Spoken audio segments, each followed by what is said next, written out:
Egypt, दुनिया की पहली बड़ी सुपर पावर, फिरौन की सिटी।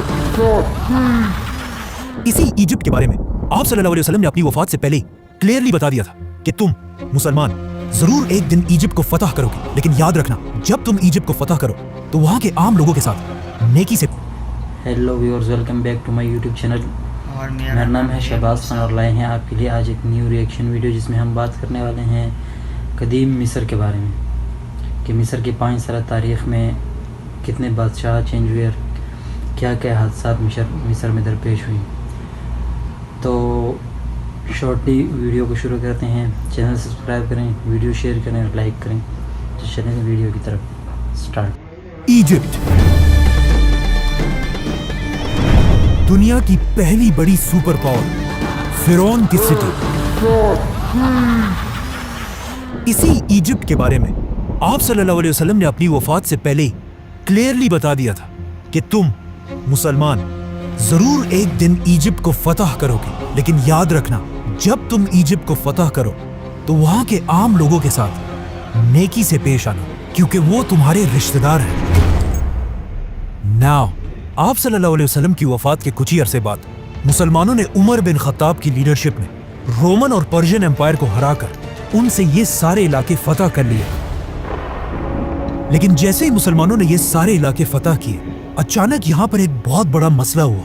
इन नए इलाकों में एक बहुत ही खतरनाक बीमारी ताउन हर तरफ फैल गई, जिससे मुसलमानों की स्पीड तो खत्म हो ही गई, लेकिन इस बीमारी से मुसलमानों के सारे बड़े जनरल्स शहीद हो गए और नए जनरल्स को चांस मिला कि वो आगे आकर मुसलमानों को लीड कर सके। तो अब इन बड़े जनरल्स के शहीद होने की वजह से हजरत उमर ने इन इलाकों में नए जनरल्स लगाए और यहाँ पर मुसलमानों का आर्मी चीफ अमर बिन आस रज़ियल्लाहु तआला अन्हु को बनाया। अमर बिन आस के आर्मी चीफ बनने के बाद आहिस्ता आहिस्ता ये बीमारी खत्म हो गई और जब हजरत उमर को मदीना में इसका पता चला तो वो खुद हालात को कंट्रोल करने के लिए मदीना से मुसलमानों की फौज की तरफ गए। लेकिन ऑफ कोर्स जाने से पहले उन्होंने मदीना और पूरे अरब का कंट्रोल हजरत अली रज़ियल्लाहु तआला अन्हु के हवाले किया। मतलब ऑफ कोर्स अगर हजरत उमर को इस सफर में कुछ हो जाता तो ऑटोमेटिकली हजरत अली रज़ियल्लाहु तआला अन्हु इस पूरी एम्पायर के नए खलीफा बन जाते। जैसे ही हजरत उमर सीरिया पहुंचे, वहां उनकी मुलाकात नए आर्मी चीफ अमर बिन आस से हुई और उन्होंने खलीफा उमर के सामने एक नया जबरदस्त प्लान रखा कि अब हमें रुकने के बजाय एक नई दुनिया की तरफ जाना चाहिए, इजिप्ट। पर वेट, इजिप्ट ही क्यों? मुसलमान तो रोमन एम्पायर के कैपिटल की तरफ भी जा सकते थे, क्योंकि इजिप्ट कोई आम इलाका नहीं था और पिछले हजारों साल से इजिप्ट दुनिया के सबसे रिच इलाकों में से एक था, जिसकी ताकत को कुरान में भी बार बार एक्सप्लेन किया गया है। लेकिन आखिर इजिप्ट इतना पावरफुल बना कैसे? आज से 5000 साल पहले दुनिया के हालात कुछ ऐसे थे कि दुनिया की सबसे इंपॉर्टेंट चीज सिर्फ एक ही थी, पानी।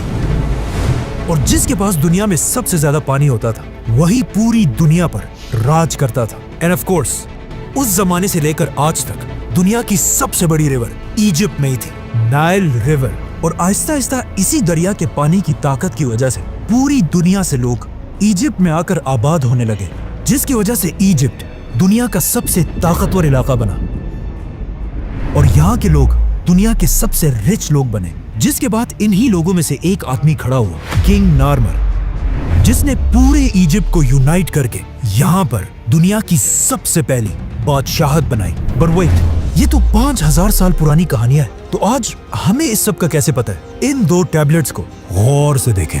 आज तक आपने जिंदगी में जितनी भी इजिप्शियन राइटिंग्स देखी, उन सब में दुनिया की सबसे पुरानी इजिप्शियन राइटिंग्स यही 2 टैबलेट्स हैं, जिसमें किंग नार्मर को क्लियरली देखा जा सकता है। आहिस्ता आहिस्ता यही इजिप्शियन एम्पायर ताकतवर होती गई और अगले 1000 साल तक इजिप्ट ही पूरी दुनिया पर राज करता रहा। 1000 साल तक दुनिया की सुपर पावर रहने के बाद अब इजिप्शियन फिरौनों को यह बात कंफर्म हो चुकी थी कि उनसे बड़ा इस पूरे यूनिवर्स में कोई भी नहीं है। जिसके बाद पहली बार उन्होंने एक ऐसा दावा किया जो उनसे पहले किसी ने नहीं किया था। इजिप्ट के फिरौन ने अपने आप को बादशाह नहीं बल्कि खुदा कहा और इन फिरौनों ने इजिप्ट में एक ऐसा रिलीजन बनाया कि फिरौन तो दुनिया में एक खुदा है, लेकिन तुम अवाम सिर्फ और सिर्फ तभी जन्नत जा सकते हो जब तक तुम अपने खुदा फिरौन के गुलाम रहो, ताकि कभी भी ایجپٹ کے لوگ فرعون کے خلاف بغاوت نہ کر سکے تو اب پورا ایجپٹ فرعونوں کی عبادت کرنے لگا. لیکن آہستہ آہستہ ان فرعونوں کے ریلیجن میں بھی کچھ چینجز آنے لگی اور آخر یہاں پر ایک بہت ہی عجیب کانسیپٹ آیا کہ ہر فرعون خدا نہیں ہے بلکہ صرف وہی فرعون خدا رہے گا جس کا جسم اس کے مرنے کے بعد بھی ہمیشہ کے لیے ٹل دی اینڈ آف ٹائم بالکل ٹھیک ٹھاک رہے. تو اب ان فرعونوں کی آپس میں ایک ریس سٹارٹ ہوئی کہ کون اپنے جسم کو ہمیشہ کے لیے سیف رکھ سکتا ہے. تو اب فرعون اپنے جسموں کے ساتھ ایکسپیریمنٹس کرنے لگے جس سے دنیا میں پہلی بار ممیز کا کانسیپٹ آیا. تو اب جیسے ہی کوئی فرعون مرتا تھا تو اس زمانے کے سرجنز سب سے پہلے اس فرعون کے جسم سے سارا خون نکال دیتے تھے اور اس کے بعد اس فرعون کی ناک میں ایک کنڈا ایک ہک ڈال کر اس کے دماغ کو اس کے ناک سے ہی باہر کھینچ لیتے تھے جس کے بعد اس کے جسم سے سارے آرگنز لنگز جگر گردے سب نکال لیے جاتے تھے لیکن صرف دل کو بالکل سیف ایک جار میں رکھ دیا جاتا تھا جس کے بعد اس فرعون کے خالی جسم کو بہت ہی کیئرفلی اگلے 40 دن کے لیے پانی میں رکھ دیا جاتا تھا اور اس پانی میں ایک اسپیشل نمک مکس کیا جاتا تھا. 40 دن کے بعد فرعون کو نکال کر اس کے خالی جسم کو ریت سے بھر دیا جاتا تھا تاکہ وہ ہمیشہ کے لیے اپنے صحیح شیپ میں رہے اور پھر فائنلی فرعون کے جسم پر تیل اور ہنی لگا کر اس کے جسم پر ہمیشہ کے لیے وائٹ پٹیاں باندھی جاتی تھی اور پھر اسے ایک بہت ہی مہنگے تابوت میں بند کر دیا جاتا تھا. اس تابوت میں فرعون کے جسم کے ساتھ ساتھ کھانے پینے کی چیزیں بہت سارا سونا اور موسٹ امپورٹنٹلی اس کا دل اس کے ساتھ دفنا دیا جاتا تھا. آہستہ آہستہ مرنے کے بعد ہر فرعون اپنی ممی بنانے لگا اور یہ بالکل ایک عام سی بات بن گئی. تو اب مرنے کے بعد خدا بننے کی یہ ریس ممی سے بھی آگے نکل گئی اور آنے والے نئے فرعون صرف ممیز ہی نہیں بلکہ اپنے ممیز کے اوپر بڑی بڑی بلڈنگز بنانے لگے جو پہلے تو صرف نارمل بلڈنگز اور ٹیمپلز تھے لیکن آہستہ آہستہ یہ بلڈنگز بڑی ہوتی گئی اور اس طرح دنیا میں پہلی بار پیرامڈز کا کانسیپٹ آیا. تو اب جو بھی فرعون مرتا تھا وہ اپنی ممیز پر ایک سے بڑھ کر ایک بڑے بڑے پیرامڈز بنانے لگے اور ہر فرعون یہ چاہتا تھا کہ اس کا پیرامڈ پچھلے فرعون سے بھی بڑا پیرامڈ ہو اور آہستہ آہستہ یہ پیرامڈز اتنے بڑے ہو گئے کہ آخر ایک فرعون خوفو نے آج سے 4500 سال پہلے دنیا کا سب سے بڑا پیرامڈ بنایا, The Great Pyramid of Giza. جب یہ پیرامڈ بنایا گیا یہ اس زمانے میں دنیا کی سب سے بڑی بلڈنگ تھی اور اگلے 3500 سال تک دنیا کی سب سے بڑی بلڈنگ کا ٹائٹل اسی پیرامڈ کے پاس تھا. لیکن 3500 سال بعد آخر اس پیرامڈ کا ریکارڈ لندن کے اس چرچ نے توڑ دیا. لیکن یہ چرچ بھی زیادہ عرصہ اپنی جگہ پر کھڑا نہیں رہ سکا اور اس کے گرتے ہی پیرامڈ دوبارہ دنیا کی سب سے بڑی بلڈنگ بنی. لیکن آنے والے وقتوں میں آئیفل ٹاور اور باقی بلڈنگز نے پیرامڈز کا یہ ریکارڈ توڑ دیا. آج دنیا کی سب سے بڑی بلڈنگ برج الخلیفہ ہے, we all know that, جس کی ہائٹ تو سب سے زیادہ ہے لیکن وزن کے حساب سے اگر 12 برج خلیفہ کو ملا لیا جائے تب بھی یہ ایک پیرامڈ زیادہ بھاری ہے. مطلب یہ پیرامڈ اتنا بڑا ہے کہ اس پیرامڈ کے اندر 2000 بڑی بڑی ٹرکس آسانی سے پار کی جا سکتی ہیں. ناؤ سارے فرعون یہ پیرامڈز تو بنا ہی رہے تھے لیکن ان پیرامڈز کو بناتے ہوئے انہیں اس بات کا پتہ نہیں چلا کہ ان کو بنانے کے لیے بہت زیادہ پیسہ خرچ ہوتا تھا. اسی لیے یہ پیرامڈ آج دنیا کا سب سے بڑا پیرامڈ ہے اور اس پیرامڈ کے بعد آنے والے پیرامڈز کا سائز آہستہ آہستہ چھوٹا ہونے لگا. اور صرف پیرامڈز ہی نہیں بلکہ ان پیرامڈز کی وجہ سے پوری ایجپٹ کی اکانومی بھی کمزور ہونے لگی اور ہزاروں سال میں پہلی دفعہ ایسا لگ رہا تھا کہ فائنلی ایجپٹ اپنے سپر پاور ہونے کا ٹائٹل کھو دے گا. جیسے ایجپٹ کی اکانومی بہت ہی کمزور ہوئی یہ ایگزیکٹلی وہی ٹائم تھا جب مصر کے بازار میں ایک چھوٹا سا بچہ غلام بنا کر بیچا جا رہا تھا. لیکن یہ بچہ باقی سارے بچوں سے بالکل ڈیفرنٹ تھا. مطلب اس جیسا خوبصورت وہاں کوئی بھی نہیں تھا جس کی وجہ سے اس بچے کو مصر کے ایک بہت ہی پاورفل منسٹر نے اڈاپٹ کر لیا اور پھر آگے جا کر یہی غلام بچہ یوسف علیہ السلام پورے ایجپٹ کا پرائم منسٹر بنا. یوسف علیہ السلام نے بادشاہ کے ساتھ مل کر ایجپٹ کی پوری اکانومی کو کنٹرول کیا اور وہ ایجپٹ جو اس سے پہلے بالکل ٹوٹنے والا تھا دوبارہ اسے ایک سپر پاور بنایا. لیکن ان کی وفات کے بعد یوسف علیہ السلام اور ان کے بھائیوں کی اولاد بنی اسرائیل یہی ایجپٹ میں رہنے لگے اور کچھ ہی عرصے میں ایجپٹ کے سب سے پاورفل لوگ بن گئے. لیکن جیسے ہی بنی اسرائیل اپنی طاقت کی پیک تک پہنچے اچانک ایجپٹ میں 2 بڑی طاقتوں کے درمیان ایک بہت بڑی جنگ شروع ہوئی جس میں ایک نئے فرعون نے آ کر پرانے خاندان کو ختم کر دیا اور ایجپٹ میں ایک نئی بادشاہت بنائی. اس نئے فرعون نے ایجپٹ کے پرانے سارے رولز کو توڑ کر ایک نیا نظام بنایا जिसमें सबसे इम्पोर्टेंट रूल ये था कि आज के बाद बाहर से आए हुए लोगों को इजिप्ट में बिल्कुल भी बर्दाश्त नहीं किया जाएगा। जिसके बाद ऑफ कोर्स बनी इसराइल पर इजिप्ट में बहुत सख्त जुल्म किया जाने लगा। जिस तरह आज भी अमेरिका के नए सदर डोनाल्ड ट्रंप ने आते ही I will declare a national emergency at our southern border. बिल्कुल उसी तरह अमेरिका से इमिग्रेंट्स को निकालने का प्लान बनाया है। अब इजिप्ट के सारे बनी इसराइल को नए फिरौन ने आते ही बनी इसराइल के सारे कारोबार बंद कर दिए और उन्हें अपना गुलाम बना दिया। और इसी तरह अगले 400 साल तक बनी इसराइल इजिप्ट के लोगों के गुलाम रहे। लेकिन इन 400 सालों में बनी इसराइल के दिलों में सिर्फ एक ही उम्मीद थी कि एक दिन जरूर उनका एक पैगंबर आएगा जो उन्हें इस सख्त गुलामी से निकालकर आजाद कर देगा। और एग्जैक्टली ऐसा ही हुआ। 400 साल बाद अचानक एक दिन फिरौन के पास एक नजूमी आया और उसने आकर फिरौन को बताया कि बहुत जल्द इजिप्ट की जमीन पर एक बच्चा पैदा होगा जिसका ताल्लुक बनी इसराइल के खानदान से होगा, जो तुम फिरौनों की इस 3000 साल की एम्पायर को खत्म कर देगा। ये सुनकर फिरौन बिल्कुल हैरान रह गया और उसने फौरन हुक्म दिया कि बनी इसराइल में आज के बाद जो भी लड़का पैदा होगा उसको पैदा होते ही मार दिया जाए। जिसके बाद उसके सोल्जर्स हर घर में जाकर माओं से बच्चे छीनकर उनको मारने लगे। लेकिन जिस बच्चे को वो असल में ढूंढ रहे थे, मूसा अलैहिस्सलाम, वो उनके हाथ ना आ सका, उसे वो मार नहीं सके, बल्कि इस बच्चे को फिरौन अपने ही घर में पालने लगा। यहाँ से आगे जो हुआ वो हम सबको बताए। मतलब मूसा अलैहिस्सलाम ने पैगंबर बनने के बाद फिरौन के सामने आकर एक ही डिमांड रखी कि मेरे खानदान बनी इसराइल को गुलामी से आजाद कर दिया जाए। और बहुत सारे मिरेकल्स के बाद आखिर फिरौन ने उनकी बात मान ली और बनी इसराइल को आजाद करके इजिप्ट से निकलने की इजाजत दे दी। जिसके बाद बनी इसराइल के 6 लाख लोग एक ही रात में 400 साल के बाद इजिप्ट को छोड़कर फलस्तीन की तरफ रवाना हुए। लेकिन अचानक पता नहीं ऐसा क्या हुआ कि उस वक्त के फिरौन रैमसेस ने बनी इसराइल को इजाजत देने के बाद भी अपना किया हुआ वादा तोड़ दिया और अपनी पूरी फौज को